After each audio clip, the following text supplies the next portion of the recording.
میں کنگریچولیٹ کرنا چاہتی ہوں پاکستان کو اس پاورفل جیسچر پہ، جس طریقے سے انہوں نے ہندوستان کے پائلٹ کو ریلیز کیا، اور اسی سیم مینر میں ایکسپیکٹ کرتی ہوں کہ ہندوستان بھی رسپونڈ کرے گا اور جو ہزاروں کی تعداد میں کشمیری پولیٹیکل پرزنرز ہیں ان کو ریلیز کیا جائے گا انڈین پرزن سے، انڈین انٹروگیشن سینٹرز، جیل سے، پولیس اسٹیشن سے، انکلوڈنگ میرے ہسبینڈ جن کو کتنی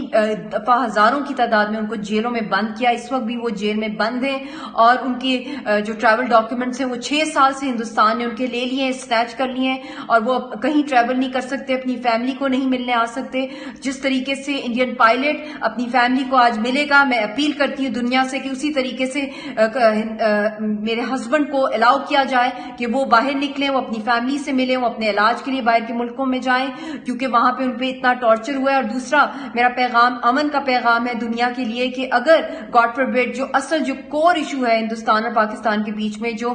ٹکنگ ٹائم بام ہے، نیوکلیر ٹائم بام ہے، وہ کشمیر کا مسئلہ ہے، اگر اس کو حل نہیں کیا گیا تو یہاں پہ ایک نیوکلیر وار کا خطرہ نہیں ہے بلکہ ہو بھی سکتی ہے، گاڈ فاربڈ، اور اگر یہ ہوئی تو پوری دنیا اس کی لپیٹ میں آ سکتی ہے، انسانیت ختم ہو سکتی ہے، ایک نیوکلیر فیمن ہو سکتا ہے، 1 بلین جو لوگ ہیں وہ ایک ہفتے میں مارے جا سکتے ہیں، اور اس کے علاوہ ایک نیوکلیر جو ہے ایک ونٹر آ سکتا ہے جس سے آئس ایج میں دنیا جا سکتی ہے۔ تو انسانیت کو بچانا ہے، دنیا ختم ہو سکتی ہے، اس کو بچانے کے لیے اب دنیا کو جاگ جانا چاہیے اور اپنا باقاعدہ اس پہ ایکشن لینا چاہیے، اور ہندوستان کو اس پہ لانا چاہیے، ایگزرٹ پریشر کرنا چاہیے کہ اس مسئلے کو once and for all resolve کیا جائے۔ اس میں UN کی قراردادیں ہیں، UN کو انوالو ہونا چاہیے before it's too late, time is running short.